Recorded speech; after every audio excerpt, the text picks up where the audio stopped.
Ciao ragazzi e bentornati sul mio canale. Allora, oggi siamo con i livelli perduti di The Last of Us Parte 2 Remastered, quindi vediamo questi livelli che sono stati tagliati, non sono stati poi più inseriti nel gioco per ovvi motivi, quindi vediamo, sono tre, per cui cominciamo con il primo e poi... Allora, Ellie partecipa controvoglia a una festa a Jackson. Questo livello viene presentato in versione pre-alpha, incompleta, lo stato in cui si trova quando è stato tagliato dal gioco. I dialoghi non sono doppiati, ma visualizzati come sottotitoli provvisori. Ragazzi, prima di cominciare, come di consueto, rinnovo l'invito a iscrivervi al canale, a lasciare un mi piace al video, gesti gratuiti, semplice click, ma per me importantissimi. Andiamo.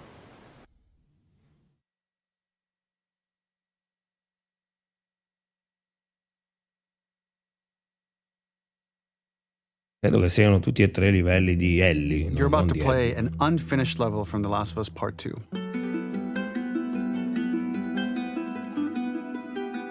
The reason we added this section is there are a few sequences, and we picked the three of the best ones, that we cut from the game. You know, often we build a game that's much bigger than what ends up being the final product.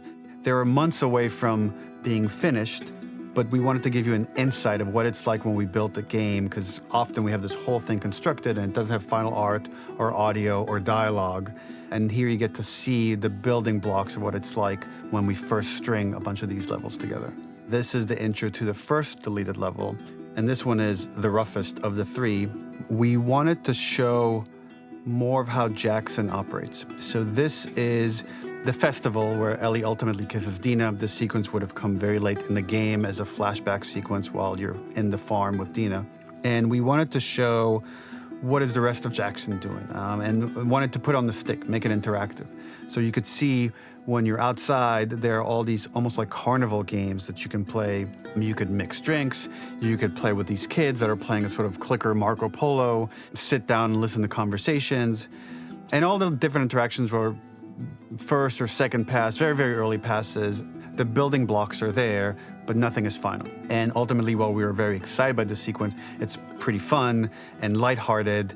It just slowed things too much as we're barreling towards the end of the story at this point. So again, reminder, rough, missing audio, missing animation, missing gameplay tweaks, missing dialogue, but pretty representative of what it would have been. So enjoy. Vediamo.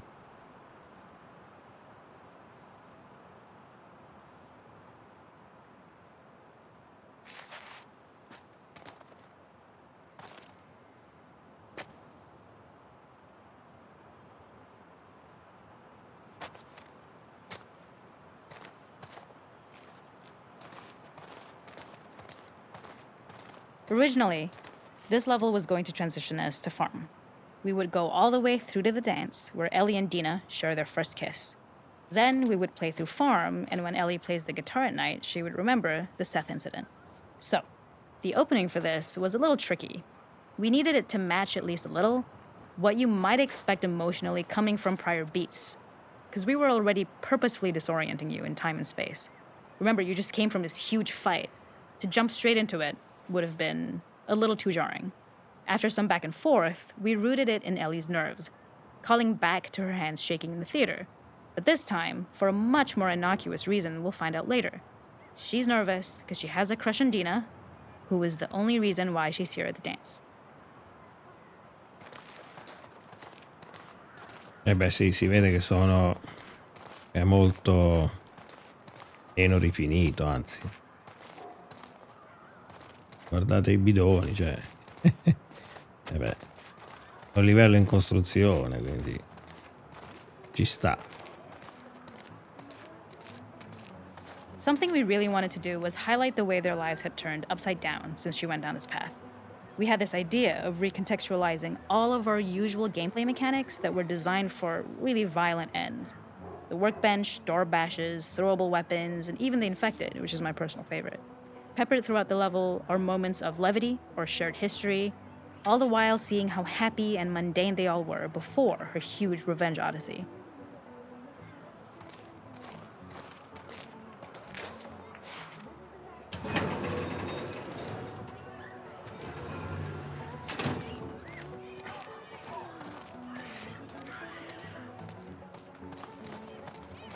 It is not a festival without one of these throwing games. This one, of course, uses our throwable system where you're often chucking explosive things or stunning things, but for a more wholesome purpose, although some people take this game really seriously.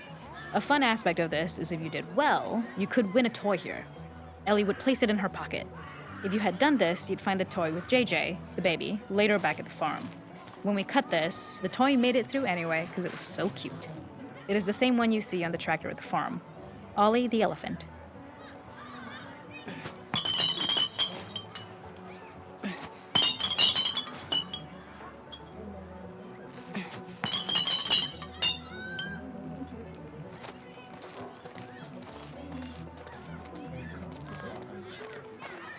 This is one of my favorite sections because I think that it achieves both the slice of life aspect of Jackson while also being a stark reminder of how dark the world that they live in really, really is. To attract attention and curiosity, one of the kids was supposed to make this adorable, messed up little clicker impression, and the others would giggle. We tried a version where if you got close enough, the kid might try and follow you a little before turning back. Since clickers are blind and move by echolocation, for this game of messed up tag, Ellie must close her eyes and listen for when the children give themselves away. The thought was that these kids are in relative safety. They still grow up with the dangers of clickers and runners, and all those lessons would embed themselves in the games that they play. When the festival got cut, they tried to preserve this moment and move it to the front of the game where the snowball fight is, as a tutorial. However, being in the headspace of a clicker doesn't really teach you how to deal with them. Eventually, it evolved, and they instead made the snowball fight, which was, I think,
salt, like you were earning upgrades.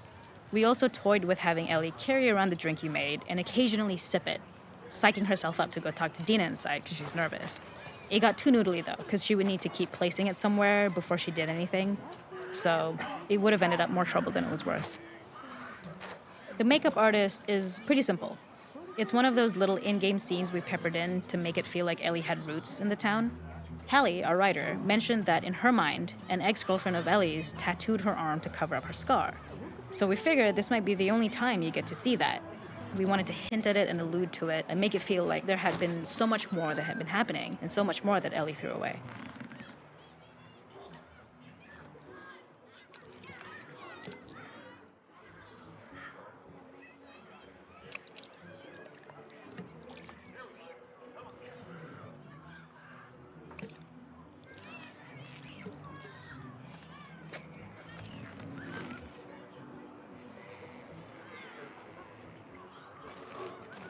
Che altro c'è da vedere?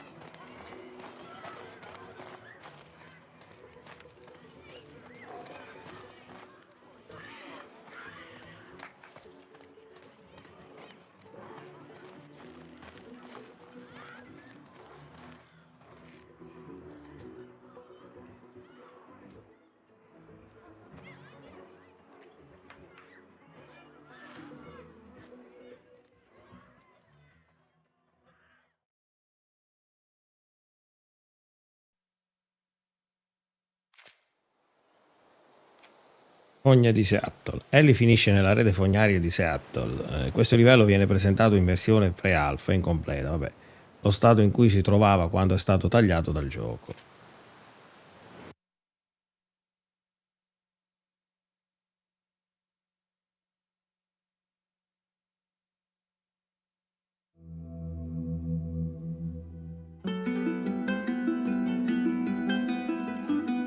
In this second deleted level, which is an extended sequence of the sewers in Seattle, this comes on the heels of where Ellie goes into a building and she survives an attack by stalkers and gets thrown out of a window and gets swept away by the current. And then we cut this section that used to be there in the final game.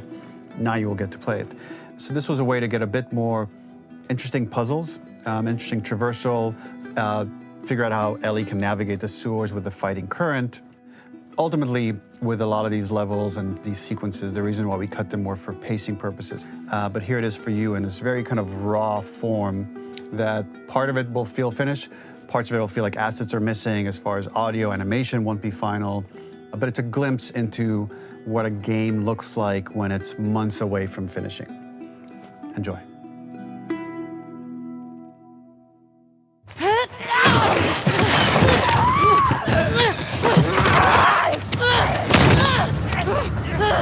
Lasciami andare!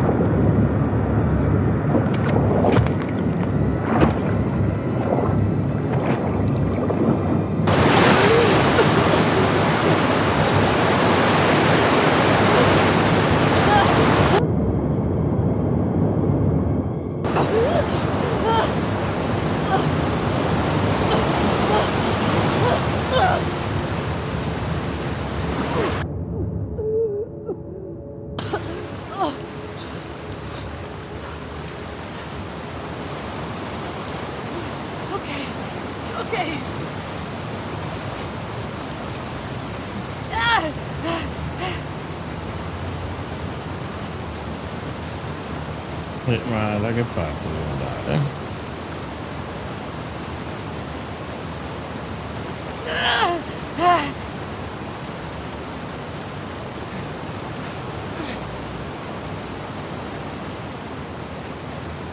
Odio Seattle. Ok, dove diavolo sono? The ladder acts as an immediate goal for the player, but being able to climb out is not going to be so easy. To keep levels interesting and engaging, we alternate between positive and negative values the player experiences.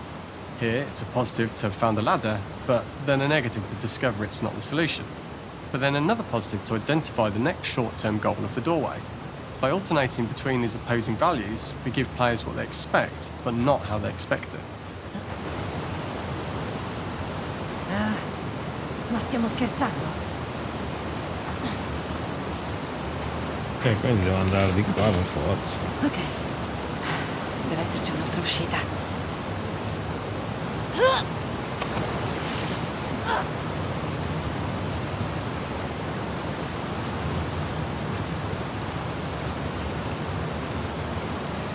Ma vorrei arrampicarmi di là, però non ci va. Non so come.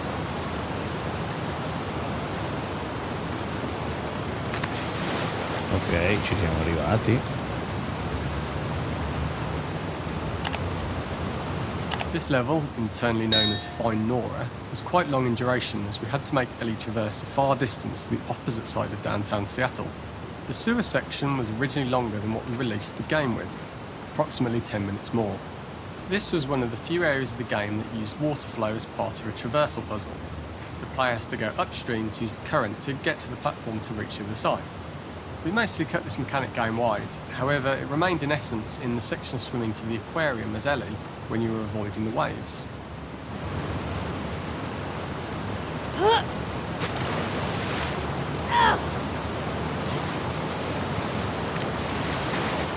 Sì.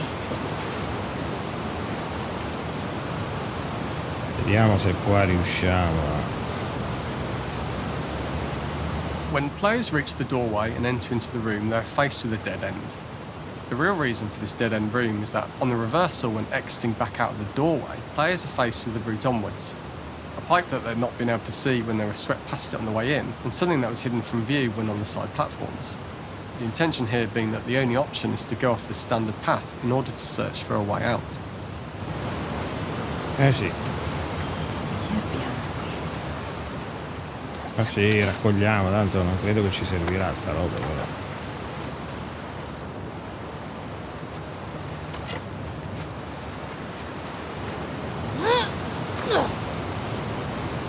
Ah, tiratemi fuori da qui. Cosa c'era qua?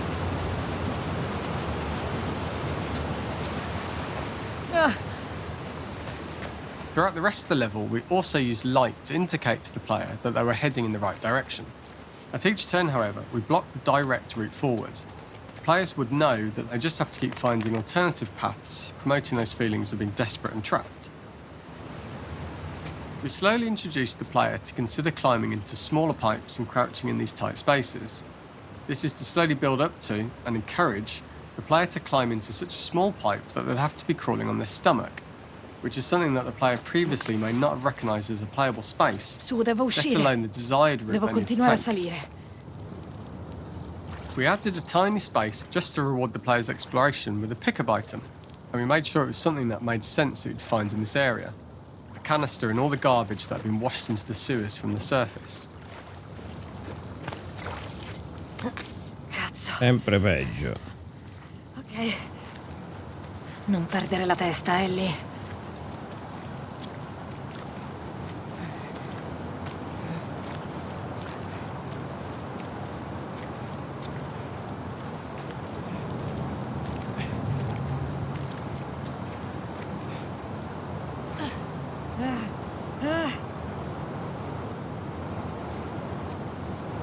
In order for the player to feel cramped, claustrophobic and desperate, we'd been enforcing the traversal mechanics that allow for a tight environment which promote these feelings. We introduced the use of the squeeze through so that we can keep the player feeling enclosed and tight, but without repeating the same geometry. Here we change from low ceilings with wider walls to high ceilings and tight walls to change up the spatial pacing and keep the level from repeating itself.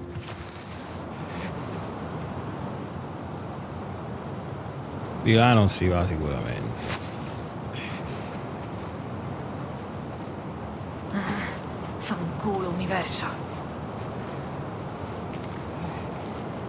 E sta parte però sembra abbastanza finita, poi vero? Per quello che vedo, per quello che ne so io, Questo ma posto di merda. mi sembra abbastanza...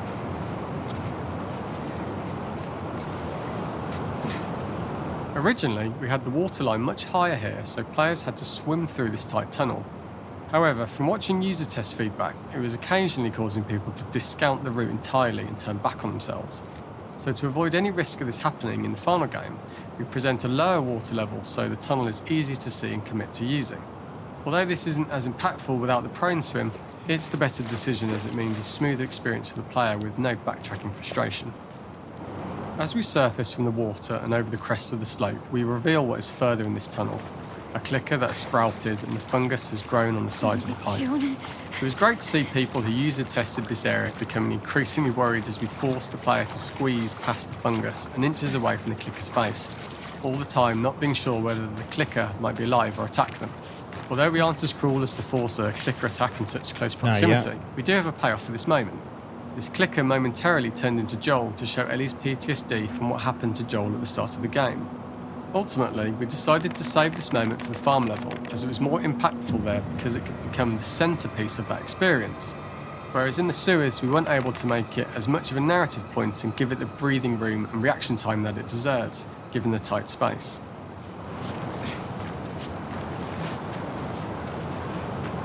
Ah, merda! Ah!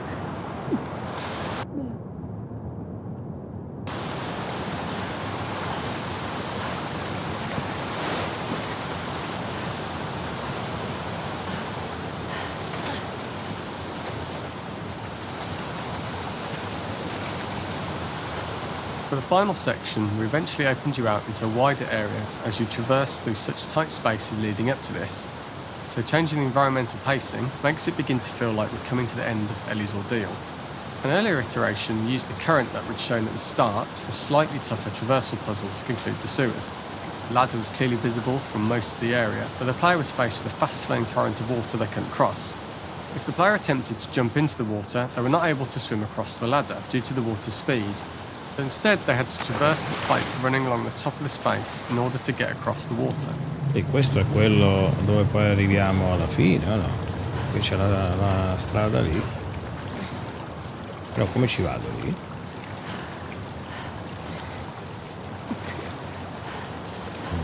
Forse da qua. Sì, questo è quello che abbiamo già fatto anche nel gioco.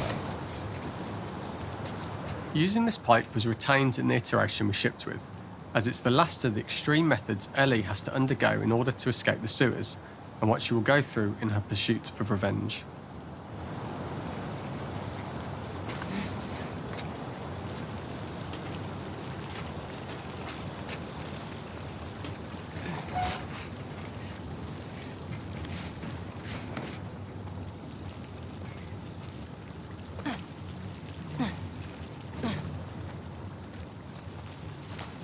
The last ladder climb is quite lengthy, and although we could have trimmed it down to a shorter climb, we liked how this last segment of the journey built anticipation for whether there was success at the top or not after all you've been through. Ultimately, the ladder exits out into the subway station, which is how it connects in the final game. Ellie then has to find her way to the hospital from here, crossing paths with the scars for the first time.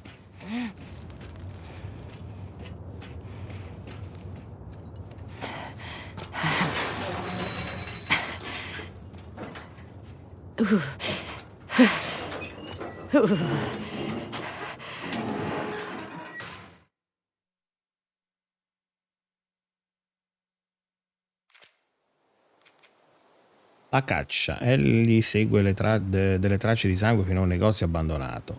Questo livello viene presentato in dimensione pre-alfa ben completa, lo stato in cui si trova quando è stato tagliato dal gioco.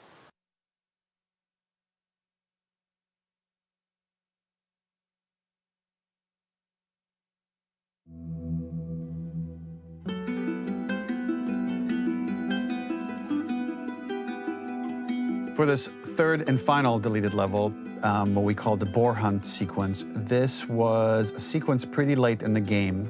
It was right after the whole Seattle Abby sequence where Abby spares Ellie. And then we wanted to come back into Ellie's story, but keep it a bit mysterious of how much time has passed, where is Ellie now? So we're coming in on Ellie and she's following a trail of blood.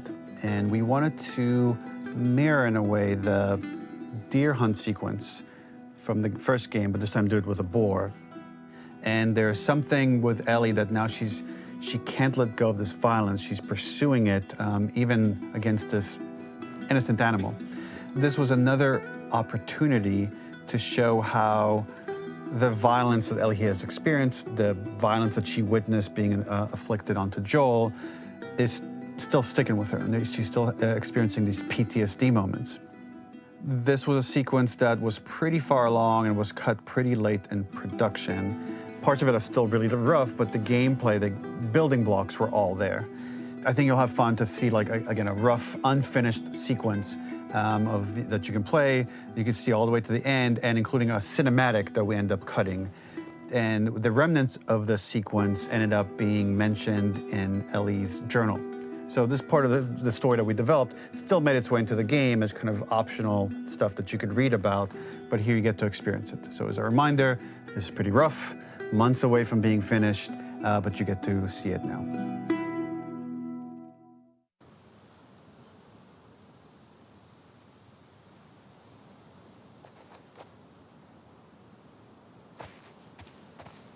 Vediamo anche questo. So the boar hunt was one of the hardest levels for me to work on. It was a huge challenge with the systems that we had, and we kept trying, but it never felt quite right. Originally, the level happened after the Jackson Festival, which also got cut, but before Farm. Once the festival got cut, it became the prologue to Farm. The intended experience is that we jump forward in time after the fight with Abby in the theater.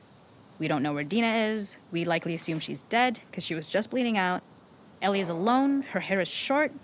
So maybe this is the future or the present. And she's hunting. Hunting who? Abby still?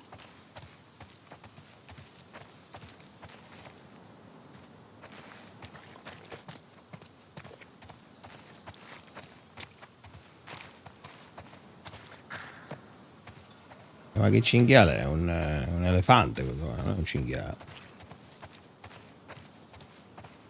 In early iterations of the fight, it was more arena-like. The player slowly whittles down the boar's health. Ellie gets more visceral and more vicious. We get a little worried about her. As the boar gets weaker, more panicked, more feral, and we start feeling sympathetic to the boar was the hope. In all of these iterations, especially of these wider areas, it required custom AI and scripting to make sure it continued to feel organic as an animal, but we really needed it to do specific stuff. It needed to be able to close distances really, really quickly. It needed to charge to attack, but we wanted the feeling of hunting, so we needed to track it down from afar. And we also needed to discourage the player from attacking the boar when it's that close, or it would kind of turn into this melee kerfuffle. How do we do this in our world while keeping the boar believable?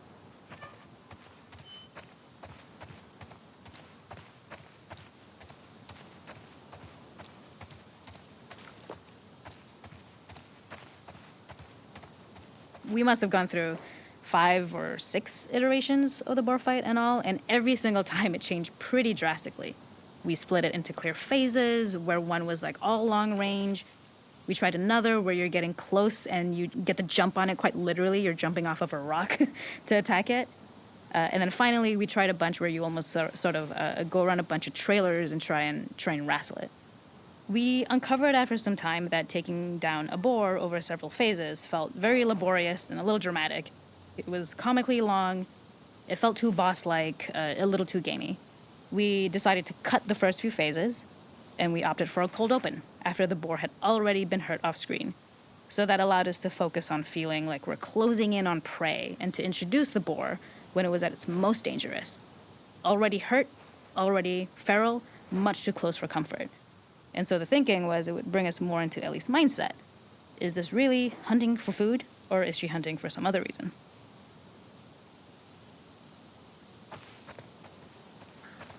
Trovato. Trovato dov'è? Nascosto lì?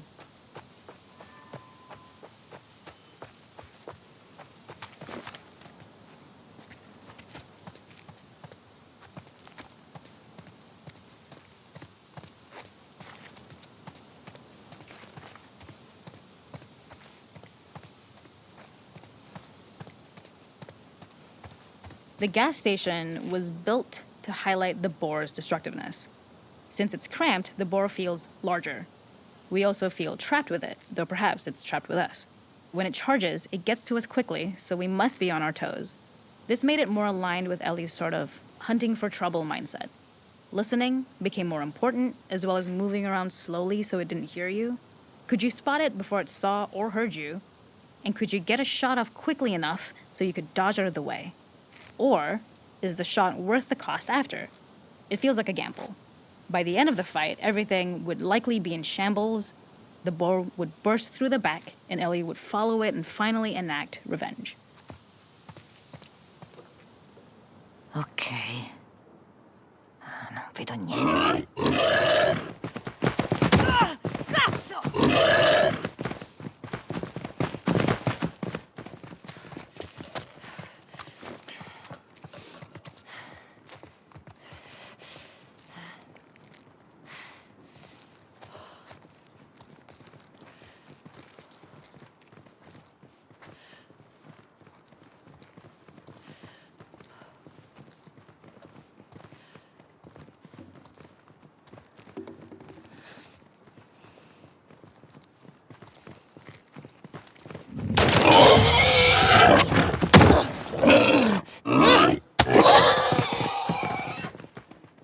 Questo l'ho preso.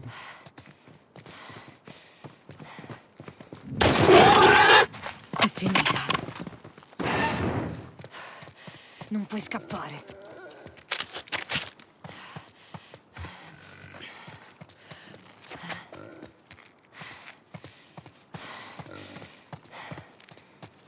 The boar kill was supposed to be anything but glorious.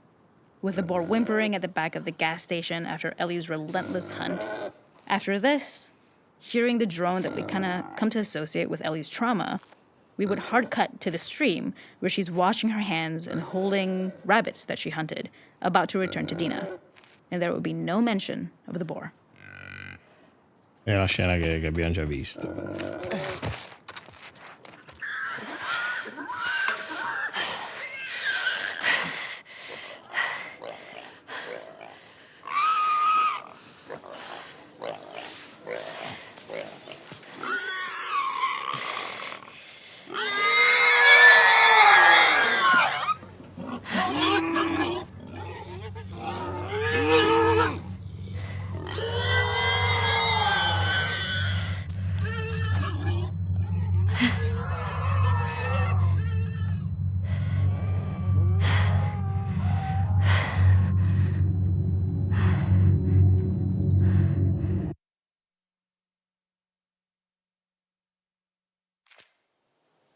Va bene, ragazzi, che dire, pensavo che fossero leggermente un po' più lunghi questi Lost Levels, come li hanno chiamati, però tutto sommato sono abbastanza brevi, il video è durato poco, pensavo che li avessero fatti un po' più lunghi, ecco.